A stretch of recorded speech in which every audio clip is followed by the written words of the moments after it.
I think it's actually more complicated than that. I don't think it's an excuse. I think it's really this Protestant work ethic that we have in the West that says sort of says it's your fault. You know, it's your fault if you don't eat well. It's your fault if you don't do any exercise. And I beg to differ. I think it's an environmental problem, a really big environmental problem, which I don't think lots of people can help.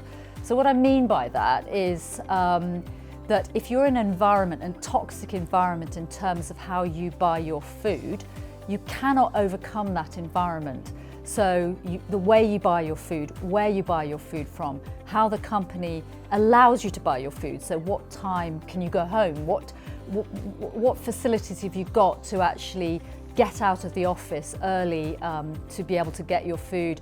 How can you cut off the access to phones? And all of that sort of create this toxic environment whereby it's impossible to actually live well.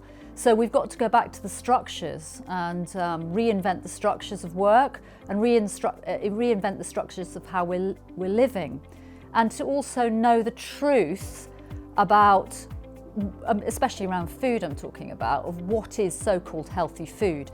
The messages are so corrupted by corrupt marketing, corrupt science actually.